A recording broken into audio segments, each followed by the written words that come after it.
Welcome to my YouTube channel ఎగ్నా educational zone. AP పెన్షనర్ల August నెల పే స్లిప్లలో గమనించవలసిన అంశాలు, పే స్లిప్లలో ఉన్న లోపాలు అనే హెడ్లైన్తో ఉన్నటువంటి వీడియోనైతే మనం చూస్తున్నాం.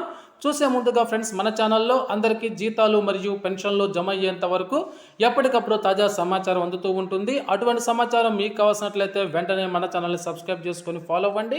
అదేవిధంగా వీడియో మీకు నచ్చినట్లయితే ఒక లైక్ చేసి ఛానల్ని సపోర్ట్ చేస్తారని ఆశిస్తూ, ఇక విషయానికి వచ్చినట్లయితే ఈరోజు ఆగస్టు 2024 నెలకు సంబంధించినటువంటి పే స్లిప్లు అయితే జనరేట్ అయ్యాయి.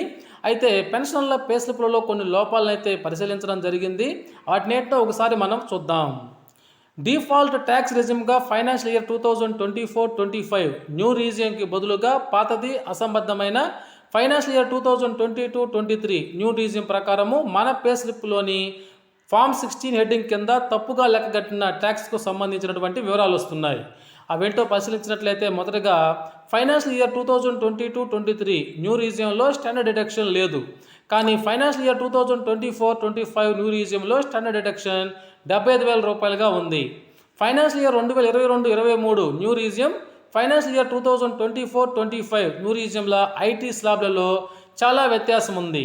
ఇక బేసిక్ పెన్షన్కు తో పాటుగా ఇన్కమ్ ఫ్రమ్ హౌస్ ప్రాపర్టీ లేదా అదర్ సోర్సెస్ కనుక ఏమన్నా ఉన్నట్లయితే వాటి మొత్తము గ్రాస్ టోటల్ ఇన్కమ్ అవుతుంది.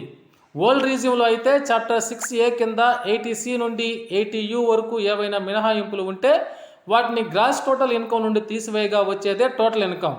ఈ టోటల్ ఇన్కమ్నే ట్యాక్సిబుల్ ఇన్కమ్ అని కూడా అంటారు. న్యూ రీజియంలో ఇతర డిడక్షన్స్ ఉండవు కాబట్టి గ్రాస్ టోటల్ ఇన్కమ్ అనేది టోటల్ ఇన్కమ్కి సమానమవుతుంది. కానీ టోటల్ ట్యాక్సబుల్ ఇన్కమ్ను ఐటీ రూల్ అనుసరించి సెక్షన్ 288A ప్రకారము నియరెస్ట్ మల్టిపుల్ ఆఫ్ 10 సమీప 10 గుణిజమైన అమౌంట్కు సవరించాలి. కానీ పే స్లిప్లలో ఈ రూల్ను ఎక్కువగా పాటించడం లేదు. ఇట్లా వచ్చిన టోటల్ ఇన్కమ్ పైన మాత్రమే ట్యాక్స్ లెక్క కట్టాలి. పైన లెక్కగట్టిన ట్యాక్స్ ఆన్ టోటల్ ఇన్కమ్పై హెల్త్ మరియు ఎడ్యుకేషన్ సెస్ 4% లెక్కించాలి. అట్లా లెక్కగట్టగా వచ్చిన విలువ రూపాయి పైసల్లో కనుక వచ్చినట్లయితే సమీప రూపాయికి సవరించాలి. అంతేగాని దాని తర్వాత ఉన్నటువంటి రూపాయికి కాదు. ఈ నియమాన్ని కూడా ఎక్కువగా పే స్లిప్లలో పాటించడం లేదు.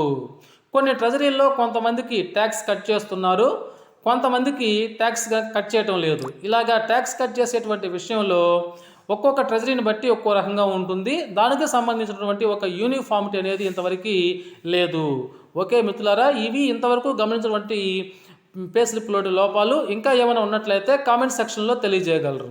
ఓకే ఫ్రెండ్స్, ఇది సమాచారం. మీకు నచ్చినట్లయితే ఒక లైక్ చేయండి.